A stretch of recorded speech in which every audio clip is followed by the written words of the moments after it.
What is it like to be a full-time liveaboard cruiser? Is it all fun in the sun?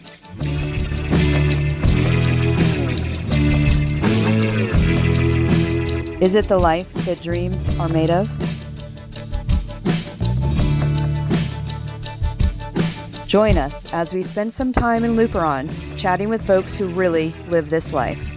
Sailors have the best stories.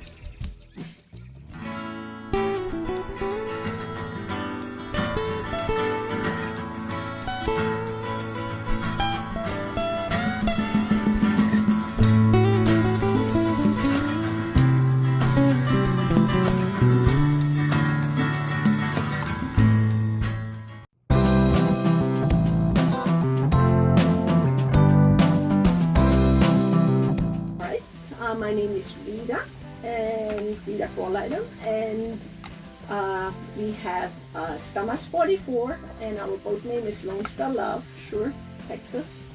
So you not have to ask where he is coming from. I'm Greg Barron, and I bought the boat back in '97, and then took off in 2003 and started sailing.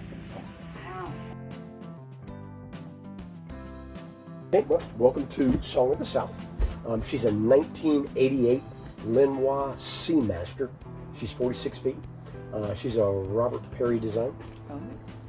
She's an amazing boat. We've been on her for what, almost 8 years now? Oh, we're Michael and Mary Beth class, by the way. Thank you. My name is Stu Pedasso. We have a 43-foot Hans Christian Christina, 1986. My name is Angie, or Mabel, and we bought it in 2017. Wow. Yeah. Dana Paredes on a Vita Libre. It's a Dolphin 460. Ah, heard of a dolphin Blue catamaran water before. performance cat with dagger boards, and Wow. it used to have a carbon fiber mast. Wow. Wow. Well, I'm Dale, I'm Chris. and this is the sailing vessel's sixth girl, which is a 1961 Melody 34. The boat is actually was quite famous for a while. You've heard of the Chicago Mackinac race? Yes. Well, it's the largest freshwater long distance race in the world. And when this boat was brand new in 1961, she won the Chicago Mac. Our broker told us there was a Hans Christian. We had no idea what a Hans Christian was. He said if we're not going to buy it, he was going to buy it. I said I wasn't interested. I was going to buy a Porsche instead. And for some reason we went and looked at it and made a ridiculously low offer because it was in a shed. Didn't know if it had sails. We didn't know if it had a mast and a boom. We didn't know if the engine ran. We didn't know if the generator worked, the water maker worked, the bow thruster worked. The companion. And it was buy it as it sits. As it is. He brought the companionway stuff. They'd all been redone. The doors had been redone. The mast and the boom had all been stripped down, repowder coated, all new hardware put on them. And the guy didn't know. He was losing his mind. He was in his 70s. Dementia. I knew running rig lines and running rig. What is that? Yeah, it's a Running technical rigging? term. Yeah, running whatever. How long have you owned it? I guess I've owned her maybe a dozen years or so. When I got her, she was a complete derelict. She'd been abandoned for 20 years in the marina. So I pretty much gutted the boat and put in new plumbing, new wiring, a new engine, new sails, and every inch inside and out got sanded and painted. And then how long have you been actively cruising? Since on our own boat since February. Since February? Yes. That's great. I mean, but being on it for 8 years and thinking we had it all down pat, there's been a learning curve. Yeah. So we, during all that period of time, we had a business. I taught sailing. I was an ASA instructor and worked with a couple of charter companies and schools, but we also had a delivery business. So while we've got thousands and thousands and thousands of miles of sea time on everybody else's boat, we're relatively new to cruising on our boat. Has there been certain challenges that were unexpected to you when you... Which day? And I'm going to go straight to the big question. If you will just tell us what happened recently. You had a big event happen recently. Yeah, so for years, several years already, I've been looking for a new main, Yeah. new rigging, and it was going to be this year because I want to cross the Pacific. Yeah. So I wanted to be prepared for, and it needed it, right? Some of that stuff was 17 years old. And another thing, I'm solo, so when I have somebody go up the mast, and when I say examine, take pictures, you can't really rely on some newbie to look at rigging like they should. Absolutely. And there was an old crevice corrosion up at the top of the big stay, and that I think I would have been able to see it if I'd gone up myself. So I was sailing I wanted to go to Curacao, and I really thought I was just going to stay here for the season, but I got a crew guy says, please take me to Curacao for my research for my book. Wow. I said, wait, that's a good reason to go. And July is supposed to be timid compared to August, September, October, and why not go and then get where I wanted to go anyway was Grenada. So that wouldn't have been too much of a jump. And I've always wanted to go to Bonaire for diving, so I was going to be right there at the ABCs. And so we went, and we couldn't get, even though we left at 6 in the morning, we were facing 25 knots by 10 a.m., and it sucked. And so, if you looked at my chart plotter, it just showed my tacks going, and we were going 25 knots. I'd already reefed the jib. We were on our last tack, so I didn't reef the main, and I should have. But I'm kind of glad I didn't, because everything happened 5 miles within the distance instead of 200 miles out in the Caribbean. Yes. And so as soon as I heard them, I would think I was in the galley, and somebody said something out there, and I immediately just went down and grabbed my wire cutters instead of even coming out to look to see what was going on, because I heard the huge sound of, it wasn't even a crack, it was. So I watched everything. I think the mast was already hanging over. It was attached with the jib, and the boom was still hanging on by the traveler, and so everything just started going down. And I didn't want to lose it, but it was just too much stuff to hang on to pull it onto the deck, especially with the winds and waves and the panicky crew. So I just slowly let it down 30 feet, let ropes down, detached the jib, so everything was down there 30 feet down. So it wasn't hitting my hull, it wasn't hitting the rudder or the prop or anything. So I was able to move, but when I tried to move with that engine, I didn't want to try that one. But because I wanted to go down, I got my dive gear out. I wanted to go down and start taking care of things, retrieve such and such radar or lights or whatever that I could, and see what was hanging and what I needed to collect. But that storm made the transom go up and down 4 feet. So I was sitting there with my goggles looking at it and going up and down and smashing my head into the waves. So I didn't go into the water. And so the fishermen towed us into an anchorable depth, and we spent the night fine with it all hanging there. And then the next day a diver came, and he detached my boom from the mast. He cut off sail so that it could be drug in. Once Dana returned to Luperon, the entire cruising community came together to help her put her boom up on blocks and get her sails folded up safely.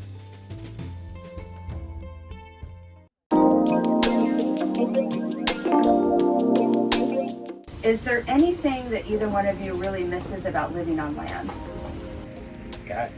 We got everything. Yeah. Yeah. Yeah. No. I think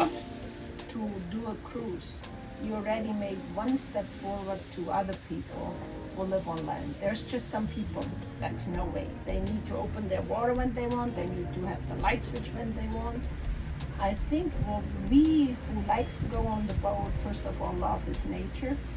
We want to have the freedom to go wherever we want, and also to live a simpler life. And I think that's why we give really the luxury up to have a car, go to the supermarket. We are going with backpacks and whatever, and our shoulder hurts the next day. But we have just so many chores to be alive. Cell phone pay, insurance pay, house pay, whatever it is. And here, you have your boat. Seeing the kids. That's got to be hard. How many kids do you have? We have 3 kids. 3. Ranging from, well, now 21 and up to 26. And what do they feel about your adventure that you're on? Well, we shouldn't have told them we were leaving right away. It was like 3 years before we left, we said we're leaving. As soon as you get old enough, we're leaving. I think that affected them, but... It affected our youngest son the worst. He knew we were going to desert him as soon as he got old enough. And the thing is that, you know, you always have mom and dad around to ask questions or do things with.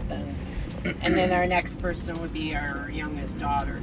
She likes spending quality time with the family. Yeah. So. Is that hard for you guys to be away from your children? Well, you miss your kids, yeah. You miss your friends back home. You miss everybody, but we make new friends too, and we go back home and see them. And The other thing I miss is actually being able to move around by car. Yeah.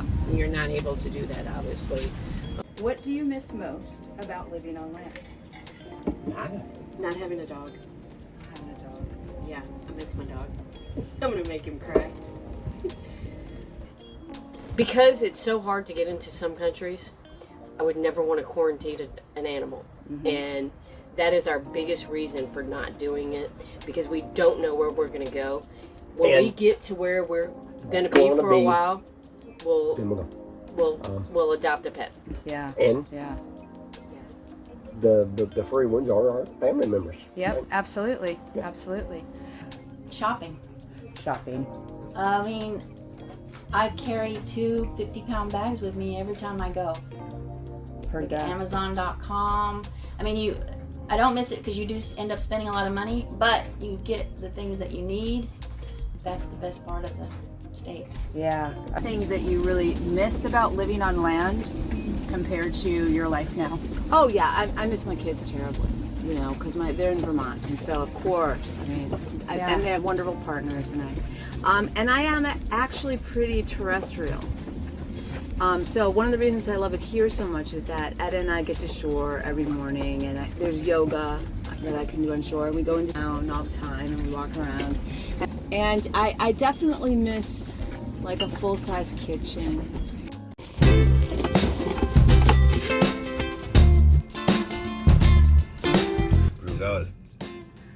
Coconut for yesterday. That's good for fighting or something else. And as the story goes, I haven't been in a fight yet. Let's call this Dominican rum tot. Bueno. Muy bien.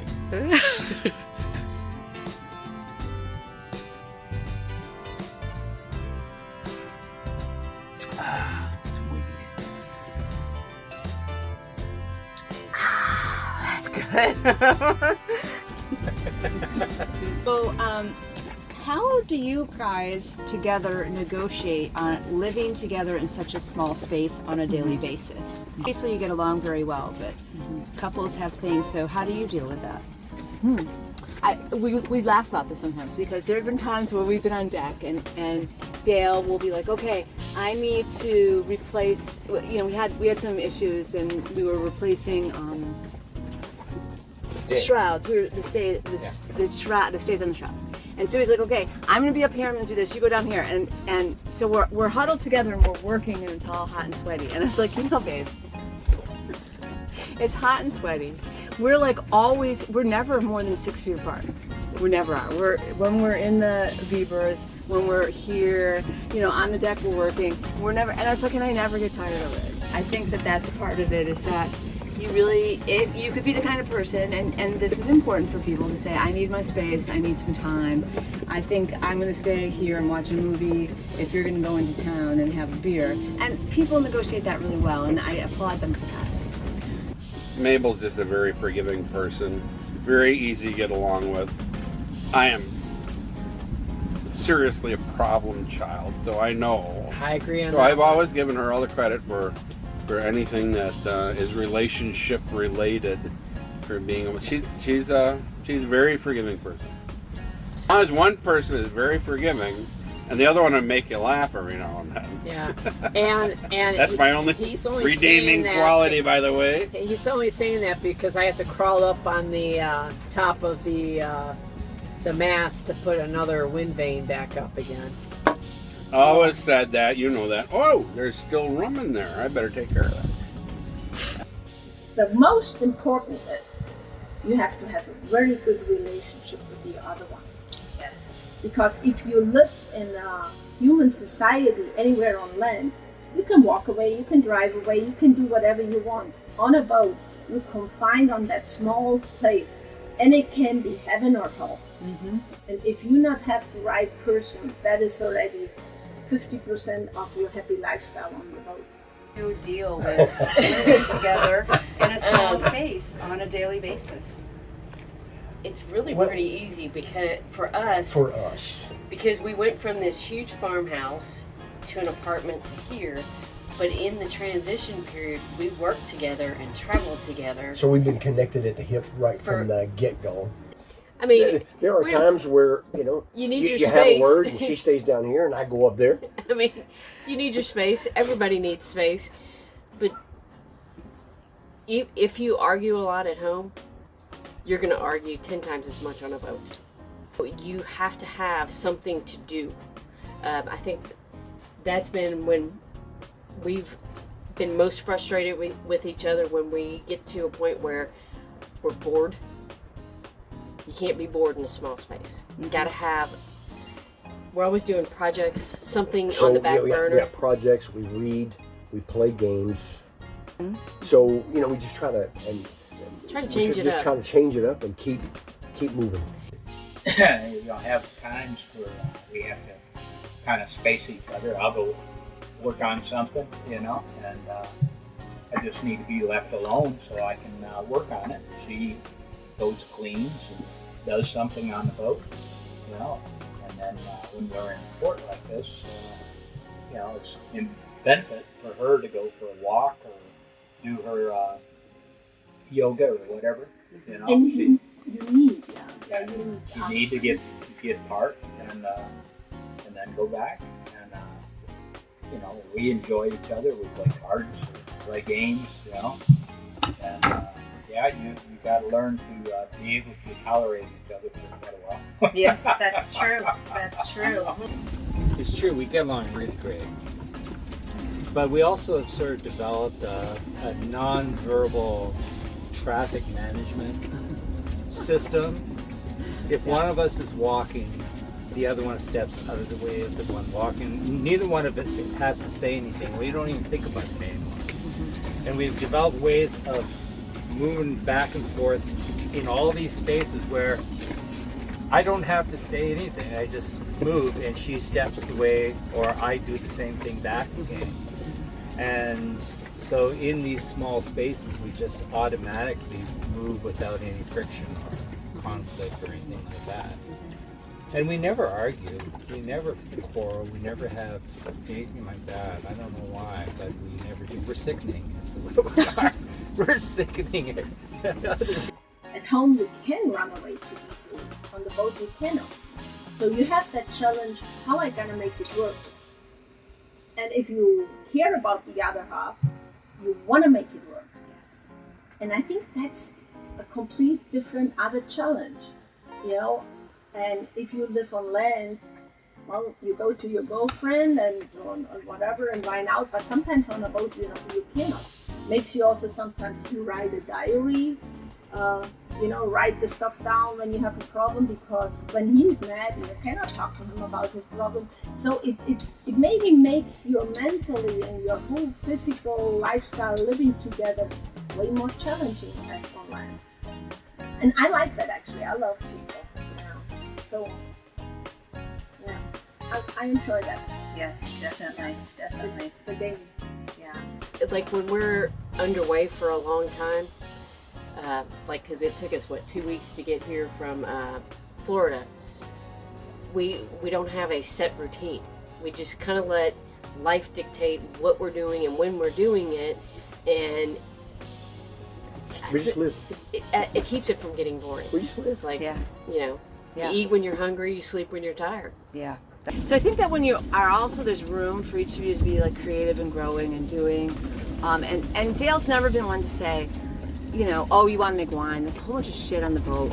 Do you really need to do that? He would never say nugget. He's always very, very supportive of all kinds of things. So, Yeah. Drink from the coconut.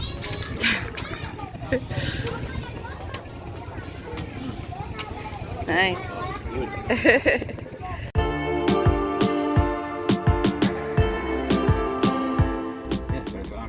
So I wanted to mention that I feel such a kinship with these couples that we've been chatting with, not only because they're really, really great people, but also because we share such a unique lifestyle. It's easy to find a quick connection with these great people, and we're so lucky as well to have such a great relationship as all of these couples do. Yeah, each and every one of the couples that you just saw here today have become just a huge part of our life here in Luperon. We do things together, we hang out, we have great times, and like Amy said, this community brings people together so quickly because we all share such a huge bond and so many similarities already that it just becomes easy to meld our lives together and just have a blast. And so thank you to everyone who participated in this. We have a lot more stories to share. So Yes, please join us for part 2. Couldn't squeeze all the goodness into one video, so I will have the next one out in just a few days. So I hope you will come back and hear more of these great stories. And also, thank you so much to our patrons. We've got a rum top for you. oh, definitely patrons, thank you. Thanks for watching, everybody. Oh yeah, and don't forget to do those thingies that I always talk about at the end. Likey, subscribey, and belly thing. Ding ding. Yeah. All right, see you guys next time.